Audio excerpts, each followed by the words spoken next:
السلام علیکم، welcome back my YouTube channel Salar Khan. آج ہمارے گھر پیر صاحب آئے ہوئے ہیں فیصل آباد سے، غلام شبیر صاحب، تو ان کا بیان سنتے ہیں۔ ابھی ہم مسلمان ہوئے جب کثرت سے اللہ کا ذکر کریں گے تو یہ دل کا شیشہ صاف ہو جائے گا، تو پھر نماز میں بھی لوگ سیریں کرتے ہیں، نماز میں بھی لوگ ملاقاتیں کرتے ہیں۔ تو اس لیے اللہ کے نبی نے فرمایا نماز مومن کی معراج ہے، مسلمان کی کیوں نہیں کہا؟ اللہ کے نبی کو پتہ تھا کہ مسلمانوں میں منافقت میں موجود ہے، مسلمان ابھی اپنے کلمہ پڑھا مسلمان ہوئے، پھر اس کے بعد ہمیں کامل خوشی ملا، اس کی صحبت میں بیٹھے، تو پھر یہ نعمت نصیب ہوگی کہ ہم جو ہے وہ دیکھ سکیں گے۔ اب گدھا دیکھ رہا ہے، کتے بلیاں دیکھ رہے ہیں، وہ چھوٹا سا مرغا کتنا کا ہے، چھوٹی سی اس کی آنکھ ہے، اس کے کانوں پہ بھی بال ہے، وہ آسمان پہ ایک فرشتہ جس کی شکل مرغے جیسی ہے، اسی طرح کی اس کی شکل ہے، تو وہ جب رات دن میں بدلتی ہے، وہ گھڑی جو رات کو دن میں چینج کرتی ہے، وہ گھڑی کا ہمیں پتہ نہیں چلتا، وہ آسمان سے فرشتہ ندا دیتا ہے، قولوا للہ قانتین، اللہ کی بارگاہ میں کھڑے ہو جاؤ، نیچے مرغے اس کی آواز سن کے، اس کو دیکھ کے، وہ اس کی طرف منہ کر کے وہ بھی یہی کہہ رہے ہوتے ہیں قولوا للہ قانتین، جس کو ہم کو سمجھتے ہیں، وہ بھی یہی کہہ رہے ہوتے ہیں۔ اگر مرغا زمین پہ بیٹھ کے آسمان سے فرشتے کی آواز سنے، اس کو دیکھے، تو ہم نہ دیکھ سکیں، ہم نہ پہچان سکیں، ہم سن نہ سکیں، تو مرغا جیت جائے گا۔ ہم میں سے کچھ لوگ مومن ہیں جن کی وجہ سے ہماری شان بنی ہوئی ہے، جن کی وجہ سے ہماری آن بنی ہوئی ہے، جن کی وجہ سے ہم اشرف المخلوقات کے کھاتے میں آئے ہوئے ہیں۔ جو لوگ بیٹا باتیں کرتے ہیں نا، پہلے ان سے پوچھو کہ تم بڑے مومن بن گئے ہو؟ تم گدھا شیطان کو دیکھ رہا ہے، غیر جو اپنا مخلوق ہے، کتے بلیاں یہ جنات کو دیکھ رہی ہیں یا ارواح کو دیکھ رہی ہیں، تو جو نبی کے دور میں بھی نبی کو پریشان کرتے رہے، ان کے پیچھے نماز پڑھتے رہے، ان کے پیچھے قرآن پڑھتے رہے، ان کے ہاتھ پہ بیعت بھی کی، اور اللہ نے ان کو منافقین کہا، سورت پوری اتار دی منافقین کے لیے۔ اور منافقین کو سزا کون سی دی گئی کہ یہودی تیسرے درجے پہ جنت میں چلیں گے، کوئی دوسرے درجے پہ چلے گا، اور جس نے کلمہ پڑھا تھا، نبی سے بغض کیا، منافق نکلا، تو اس کو جہنم کے آخری درجے میں جلایا جائے گا۔ بیٹا یہ چیزیں ہم نے ذہن میں رکھنی ہے، ہم نے اللہ کا ذکر کرنا ہے۔ بیٹا کوئی سوال کرے ضرور پوچھے، ہم بتائیں گے۔ ابھی تو وہ آپ نے ایک مجھے جو بجٹ پہ سینڈ کیا تھا پورا ایک پیپر پڑھا ہے نا، وہ میں نے ابھی تک اسٹڈی نہیں کیا اس کو، وہ 8-10 پیپروں میں تھا، کسی نے میرا گروپ میں شیئر کیا ہوگا، اس کے اوپر بھی وہ کبھی بجٹ کو وہ پڑھ کے سنائیں ان کو، ٹھیک ہے نا بیٹا۔ اور دوسری بات یہ تو وہ کریں نا بات کہ ہم کو غیر شرعی کام کر رہے ہیں، اللہ کا ذکر کریں، آپ کو کہا جاتا ہے اللہ کا ذکر کریں۔ جب اللہ کا ذکر کرتے ہیں تو جو فیض بزرگان دین کا ہوتا ہے وہ گھماتا ہے، جن جسم میں داخل ہو جائے تو 6 بندے اس کو پکڑ رہے ہوتے ہیں، 10 بندے اس مریض کو پکڑ رہے ہوتے ہیں۔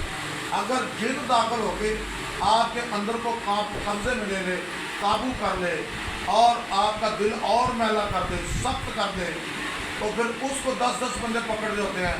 تو اللہ کا نور اگر جسم میں داخل ہو تو اس یہاں بھی کیفیت ایسی ہوتی ہے، بعض لوگوں کو ہمارے مرد دوسرے مرد کو 10 بندے پکڑ کے بیٹھے ہوتے ہیں، جس کو چوٹ نہ لگ جائے، یہ اچھل رہا ہے، کود رہا ہے۔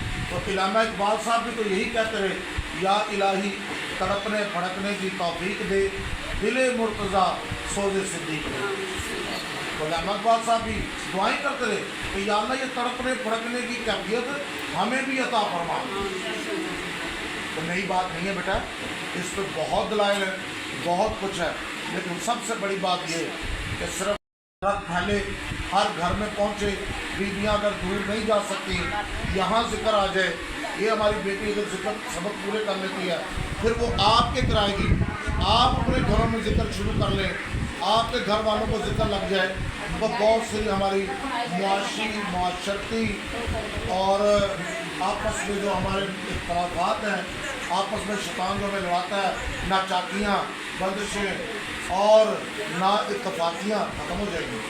जब सारे मिलकर अल्लाह का जिक्र करेंगे तो मोहब्बत बढ़ेगी, इश्क बढ़ेगा, अल्लाह और उसके रसूल के साथ हम वाबस्तगी होगी और हमारी कब्र भी रोशन हो जाएगी, अशर भी रोशन हो जाएगी। तो बेटा ये कि उनके पास जिन्नत को छोड़ते हैं तो बेटा ये तो जहालत है। और अल्लाह के वलियों को पहचानने के लिए अल्लाह और उसके रसूल ने सब कुछ बताया, सब कुछ, या उसकी काम इल्मी है, हाँ? जिन छोड़ दो तो सारी दुनिया में ले आते हैं।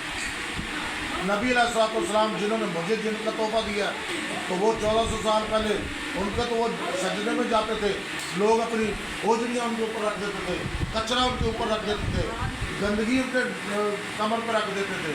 तो वो चाहते तो सारी दुनिया में ले आते जो जिन्नों के मालिक हैं। हम 2 नंबर नहीं है बेटा, हमारे पास कोई शैतानी ताकतें नहीं है। शैतानी ताकत होती तो चेहरे ऐसे ना होते, चेहरे नबी की सुन्नत में न सजे होते और अल्लाह का जिक्र न कर रहे होते हैं।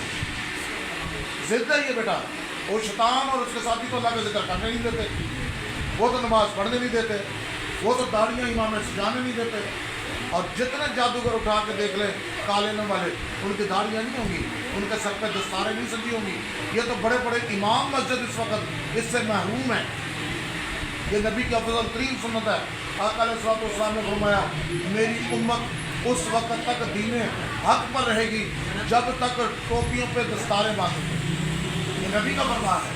फिर आका अलैहिस्सलाम ने फरमाया, हज़रत रखाना रज़ियल्लाहु अन्हु से रिवायत है, हम में और मुशरिकीन में फ़र्क टोपी पर दस्तारें।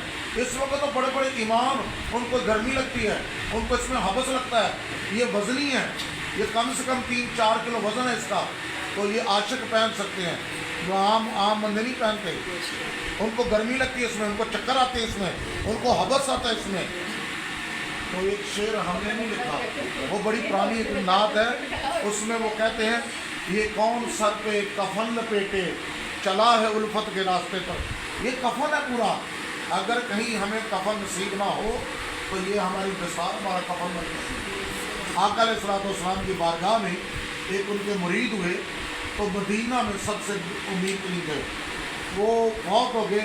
तो सहाबा कराम आए, आगे कहने लगे या रसूलुल्लाह सल्लल्लाहु अलैहि वसल्लम, आपका एक ग़ुलाम बहुत हो गया है, उसके पास एक ही चादर है, हम उसके पाँव ढांपते हैं तो सर नंगा हो जाता है, सर ढांपते हैं तो पाँव नंगा हो जाता है, उसका कफन पूरा नहीं है।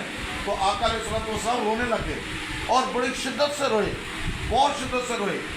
तो सहाबा कराम पूछते हैं या रसूलुल्लाह सल्लल्लाहु अलैहि वसल्लम, वो तो आपके इतना करीब नहीं था, इतना करीब नहीं था, इतना मोहब्बत ज़्यादा नहीं थी उसकी आपके साथ, आपका भी उसके साथ इतना लगाव नहीं हमने देखा। तो इतनी देर बाद वो कहीं उसकी। ये हमारे आज के मेहमान हैं जी।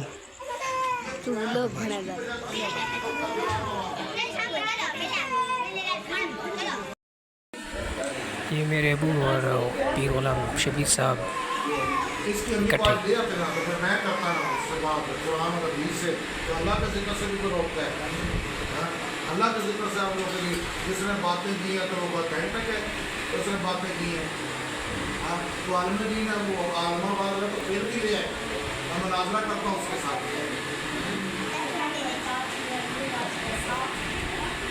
ये साथ है तो बेटा अगर आपका उनकी दुआएं आपके साथ है तो कोई नहीं रोकता, कोई मुश्किल आई है खुद ही सेट कर देंगे। मैंने जवाब दे दिया ना, अपनी मम्मा को बताएं, जवाब दिया से नहीं मानती मेरी टेलीफोन तो बात करा दें। सरकार ये हमारे ये दो जो है ना, इस मंदिर में काफ़ी एक्टिव। ये बच्चे बैठे, तो जो आपको रोके ना पकड़ लें, ये बच्चे क्या कर रहे हैं? दोनों जिक्र करनी है तो कैसे? आयुष्मान क्या कर रहे हैं? हाँ जनाब, कोई बड़े बड़े मुफ्ती आयुष्मान क्या कर रहे हैं? नुक्ता जो मैं आपको दे रहा हूँ, क्या कर रहे हैं? ये नुक्ता हमें कल भी जिक्र पे ले आएगा। बड़े पीर साहब माशाल्लाह जी अब चले गए हैं जी। सलाह पीर साहब को मिले थे, फिर क्या बोला उन्होंने? जिनको बात हो रहे थे ना, उनकी बातें कर लेते, अच्छी अच्छी बातें करते थे। जल्दी जी हमारी वीडियो को लाइक कर दें। अगर आपकी पिता की अगर बात समझ चाहिए तो फिर वीडियो को लाइक कर दे, चैनल को सब्सक्राइब कर दे। Okay bye.